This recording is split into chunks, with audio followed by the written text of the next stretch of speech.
Le développement personnel, c'est pour ceux qui n'en ont pas, qui n'ont pas d'argent, qui n'ont pas de pain et qui veulent matérialiser ces choses-là dans leur vie.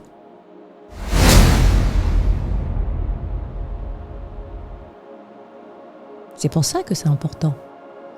Parce que, je le répète, tout commence ici. Tout se conçoit d'abord dans le mental ou dans l'invisible ou dans le surnaturel, comme on veut l'appeler, avant de se matérialiser concrètement dans notre monde visible.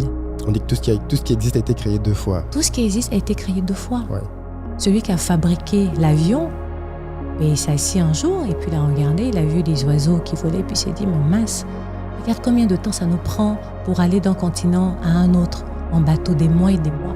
Alors que regarde cet oiseau-là, comment est-ce qu'il arrive à traverser l'espace? Si on arrivait, nous aussi, à pouvoir nous déplacer de cette manière-là, ce serait pas mal. Quelque chose qui aurait des ailes, qui aurait essayé. Donc il a d'abord conçu dans son esprit avant de le matérialiser. Il aurait été impossible de matérialiser quelque chose qu'il n'a pas conçu. Tout à fait. Donc, si dans son mental, on conçoit de la pauvreté, on matérialise de la pauvreté. Mais comment on fait? Un pauvre ne peut pas se payer les services de Jeanne, par exemple. C'est une prestation payante. A priori, hein. Alors, je ne pense pas que ce soit gratuit. Mais prenons un cas de figure simple. Tu es mère, tu as des enfants. Prenons une autre dame qui est dans des conditions beaucoup plus difficiles, qui a des enfants aussi. Elle se bat tous les jours pour que ses enfants-là puissent avoir à manger, puissent peut-être aller à l'école. À cet enfant-là, pas à la maman, parce que la maman, on va dire, mais à cet enfant-là, qui demain veut s'ouvrir un monde plein de perspectives, malgré le fait que dès le début, c'est très compliqué. Qu'est-ce que tu lui dis à cet enfant? À cet enfant, je vais lui partager mon histoire. D'accord?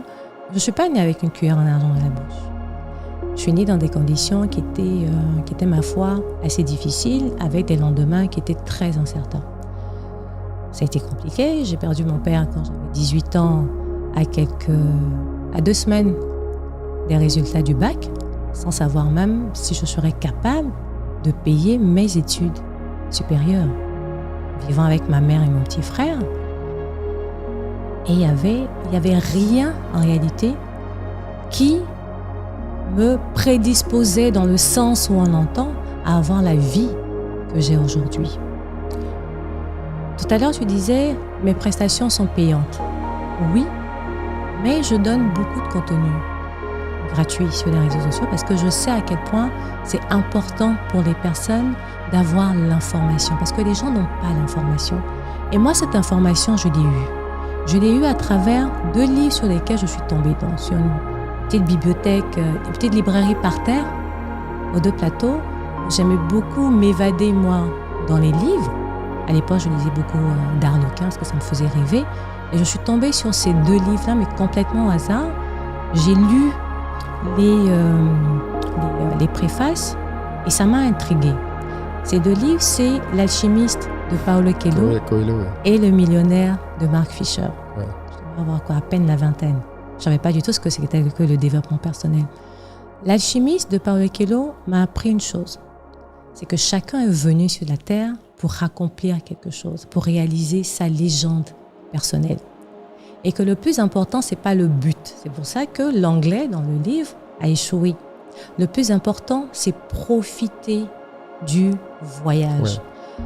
Parce que c'est dans le voyage qu'on acquiert toutes les richesses. Et là, je ne parle pas forcément de richesses financières. C'est là qu'on acquiert toutes les richesses qui nous permettent de pouvoir déployer notre plein potentiel. Et moi, ça a changé ma vie parce que je me suis rendu compte que finalement, les conditions dans lesquelles je vivais ne définissaient pas qui j'étais et ne définissaient pas ce que j'étais capable d'accomplir et ce que j'étais appelée à accomplir. Et ça, je me suis accrochée à ça, mais vraiment avec toutes mes forces. Le 2e livre, donc Le Millionnaire de Mark Fisher, c'est un jeune homme qui parle donc avec quelqu'un qui est matériellement confortable.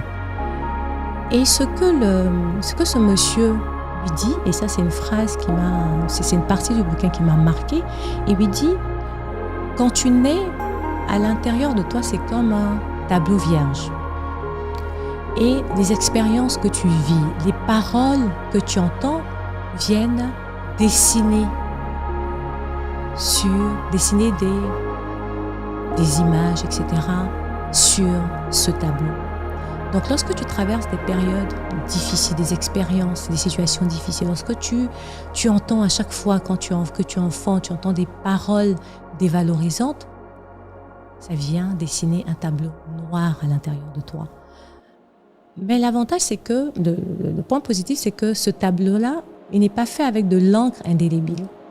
Donc, tu as la capacité de pouvoir l'effacer et de pouvoir dessiner ce que tu veux. Et ce que tu vas dessiner, c'est comment tu te projettes dans la vie, ce que tu visualises de toi, ce que tu penses que tu es capable d'accomplir, ce que tu penses de tes capacités, indépendamment de ce que tu vois dans ta vie, de ce que les autres te disent. Et il dit à un moment dans le livre, c'est que tu tiens le pinceau de ta vie. Donc, à toi d'en faire un chef-d'œuvre. Et moi, là, en ce moment-là, je suis devenue la reine de la visualisation. Dès que j'avais un moment de libre, je m'enfermais dans ma chambre et je visualisais ma vie. Et quand je dis je visualisais, c'est-à-dire c'est comme si je faisais de la téléportation. C'est-à-dire j'imaginais la maison dans laquelle j'allais habiter, la voiture que j'allais conduire, le bureau dans lequel j'allais travailler. Là, je dis j'avais la vingtaine. Je parcourais mon salon, ma salle de bain, ma chambre, etc. Et pour la petite histoire, j'avais vu un film, c'était Beverly Hills. Beverly Hills, il y avait Brandon, et il y avait Luc Perry, qui était le fils à papa, et qui vivait dans un penthouse blanc. Un penthouse dans lequel donc, qui était à 2 niveaux et avec un escalier qui permettait, je pense à partir de la cuisine, de mener au second étage. Et moi, la maison que je visualisais, c'était le penthouse blanc. Je connaissais personne qui avait un penthouse à Abidjan. Tous ceux qui avaient de l'argent, ils construisaient de grandes villas. Mais moi, pour moi, c'était le penthouse blanc, à 2 niveaux. Et cette visualisation, je l'ai tellement vécue, je l'ai tellement, je dirais, je me le suis tellement appropriée qu'après, de manière extraordinaire, je peux le dire ainsi, cette visualisation s'est réalisée. Et elle s'est tellement bien réalisée que j'ai eu un premier penthouse, et vraiment donc, qui m'appartient donc, à mon époux et moi, dans un immeuble qu'on a construit et qu'on a pu construire même dans des conditions qui sont improbables. Après, chacun est libre de penser que ça ne marche pas. Mais se plaindre et se lamenter, ça n'a jamais changé quelque chose. Si ça permettait d'avancer, je pense que ça se serait.